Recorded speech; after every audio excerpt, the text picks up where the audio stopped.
There is no doubt that it interferes with human connection and interaction. She's not really ready for my habits. I'm a chicken nugget. Look at that bad habit of checking.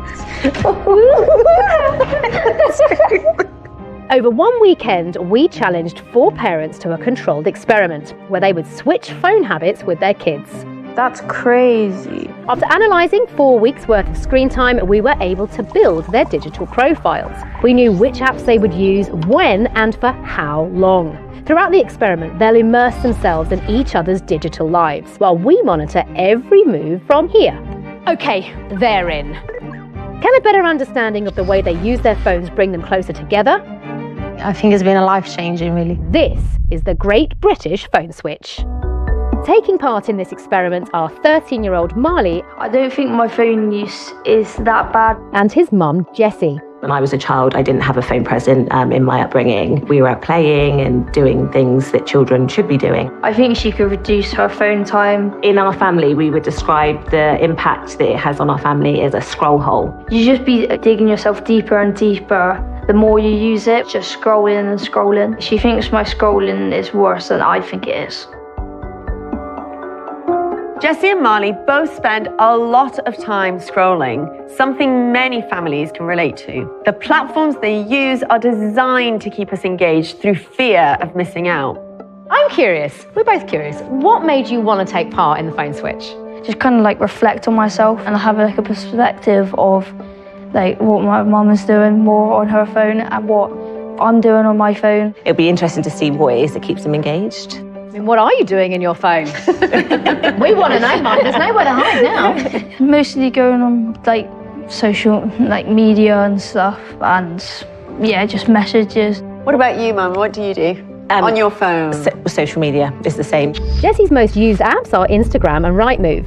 And Marley's most used apps are TikTok and Snapchat. Tend to have a little scroll hole, as we call it, don't we, Marley? Yeah, scroll hole. Well, talk us through this scroll hole. I mean, you're both guilty of this, yeah? Yes, yeah. Is it a bad thing? Definitely. If we sort of zone out and, you know, we're not as present, definitely. Because we're like missing out on stuff, like not being able to do more because we're in a scroll hole. It's escapism, and I think it could be dropped, the amount of time we spend.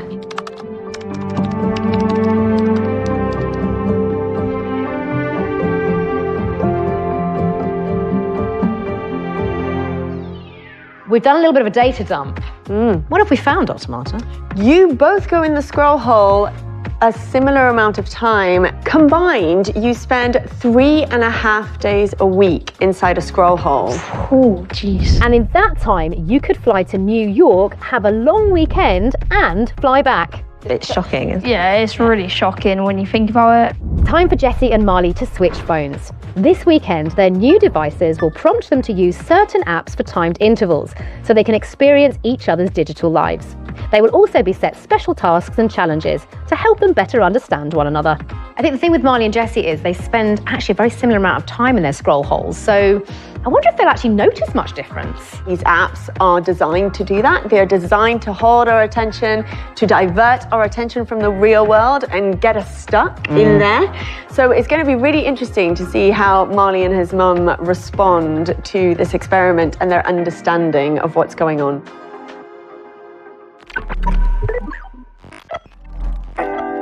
Property apps are like my version of Marley's TikTok. Rightmove. I would like to do a renovation one day, so I'm always just intrigued at properties out there. You can just look at all houses. I want to go 20 mil. Okay, go on then. Alright, let's go 20 mil.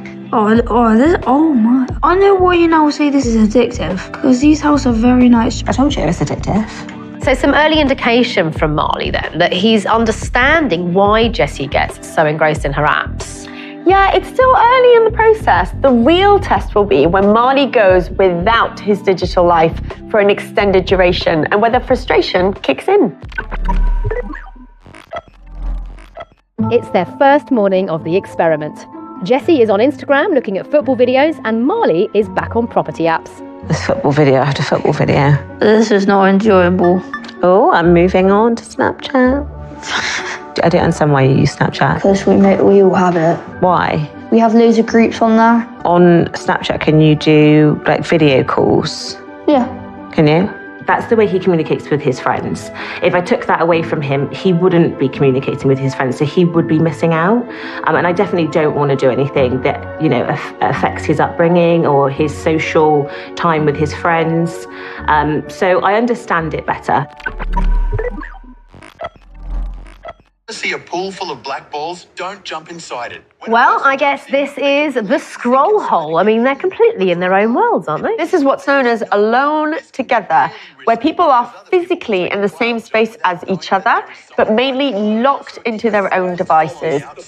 I'm worried that Marley's mindless scrolling could lead to procrastination and forgetfulness. I'll ask him what he's watched, and 9 times out of 10, he can't even tell me what he's watched.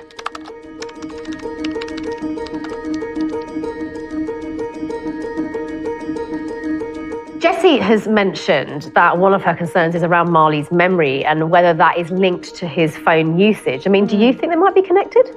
Well, there's a bit of debate around this, and obviously there's lots of variables to consider before making a concrete conclusion.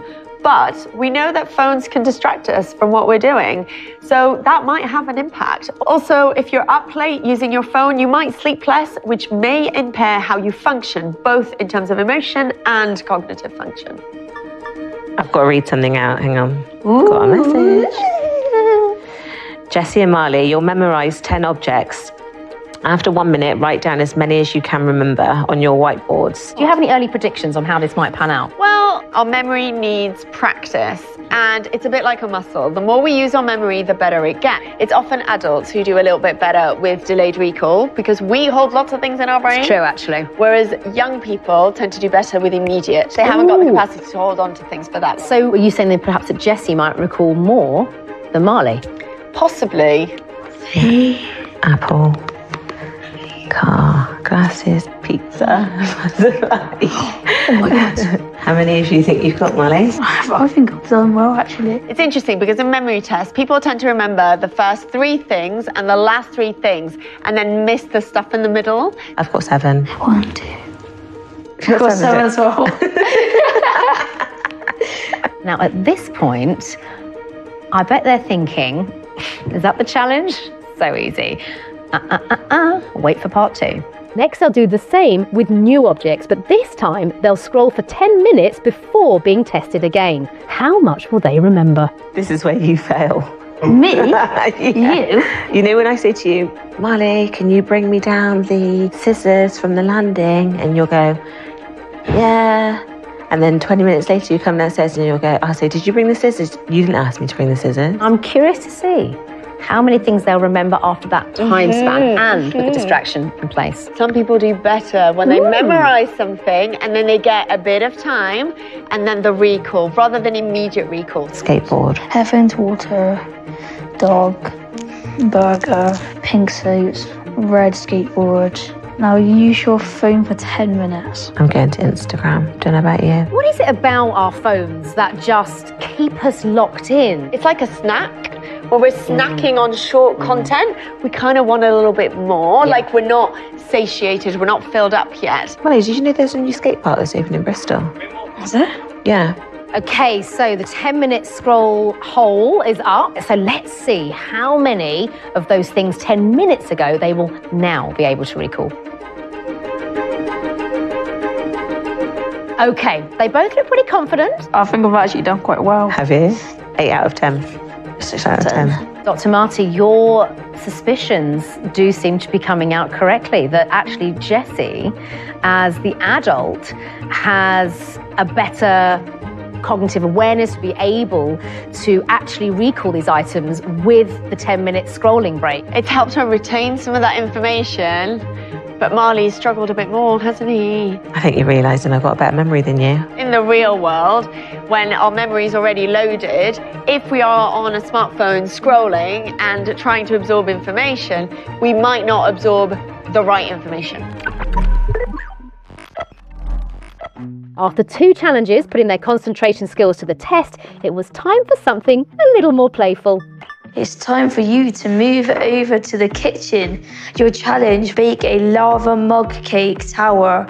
Just the two of you. The recipe and everything you need is on the dining table. Enjoy your cakes. Baking a cake. What's that got to do with phones, Dr. Marta? We know these two have some pretty bad habits ingrained in them. Are they going to be able to not check them? 40 grams of melted butter. Oh. How long did that take? Seconds. A couple of minutes? Yeah, distracted straight away. Oh, he's gone back. Straight back to the phone.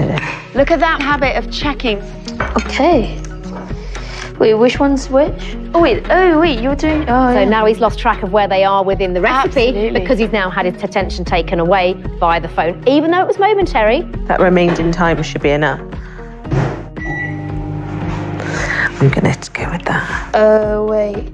Oh, she's picked it up. There is no doubt that it interferes with human connection and interaction. Look at this. It says in another small bowl. They're both forgetting steps because their phones are Yeah. buzzing. Oh, I missed that bit. I've told us to do something wrong. Now they've got themselves in a bit of a pickle with the baking.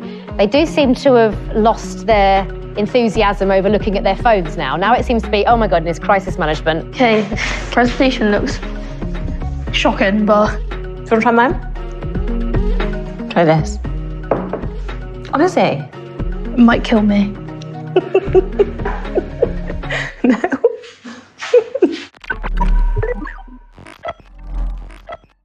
That's both challenges over. So time for a little social media collaboration between Jessie and Marley. Let's film a TikTok. Should you do that? Okay. I'll go again, put a band. I'll put my head. We just do it to the music, do you? Ready? I was born ready.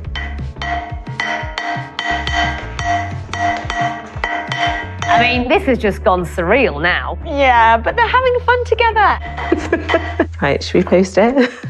Yes, do.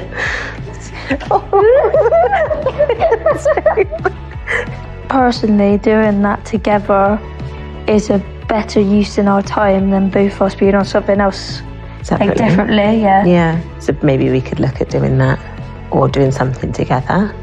Molly, leave me hanging. Oh, love it. Love that. It's the final morning of the experiment. Both Jessie and Marley are reflecting on what they've discovered about each other. Well, I've learned that I don't need to spend more like the time on my phone. What about you? That I can't make a lava cake.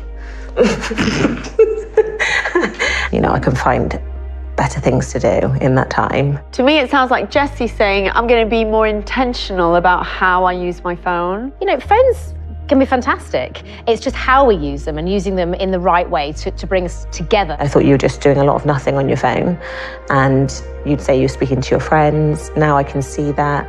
So I think it's probably taught me patience. Is that the same with your apps? How can parents be more across apps from a safety point of view? Parents have parental controls that can add a layer of safety when their child goes on social media apps, but also as a parent, you are the main safety. So spend time with your child, look at what they're looking at, make sense of their world, and check the content that they're sharing.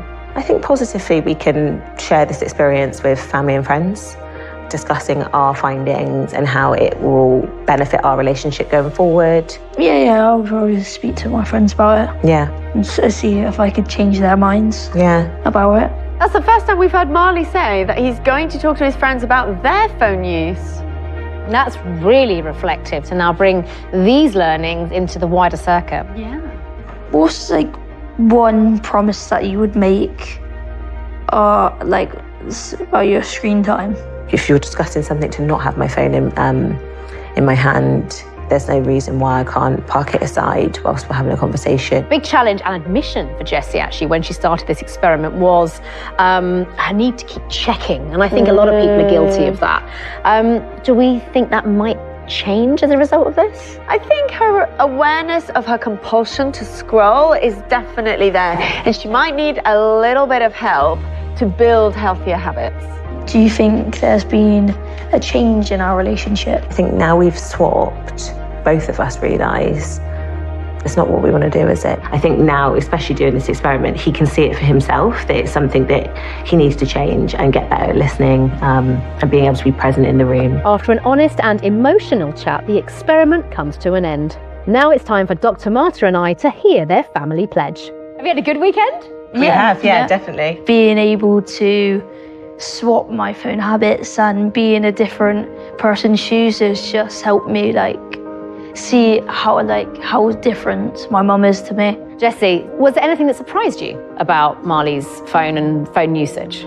I thought that he was just constantly scrolling, and speaking to him, he is actually being more social, so that's definitely given me an insight to that. And what about for you, Marley? Anything about your mum's phone usage that might have surprised you? It just gave me an insight into what she does, and she's not just being on property apps and just that, but she's actually looking at them and then thinking about future projects. Yeah, it's great that you've both learnt something new about each other, where you can empathise a little bit. We would love to hear your pledge. Yeah, so the first one is spending time online together. Over the weekend, we did do some TikTok videos as opposed to scrolling. Okay. We're actually putting something fun together and we'll have the memory. And then our second one was setting family phone limits. Yeah, we said that we're definitely going to make a conscious effort and definitely try and get our family doing the same, aren't we? What else have you got? And then our last one is being more curious about each other's digital lives. So how are you going to do that? Well, we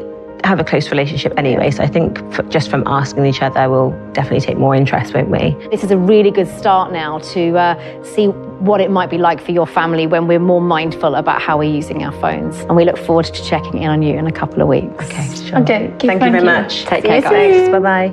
Marley and Jessie came to the experiment stuck in their scroll hole, but they've left with inspiration for other ways they can use their phones positively. More curiosity about each other's phone use will lead to more conversation, which will be key in helping them keep to their family pledge.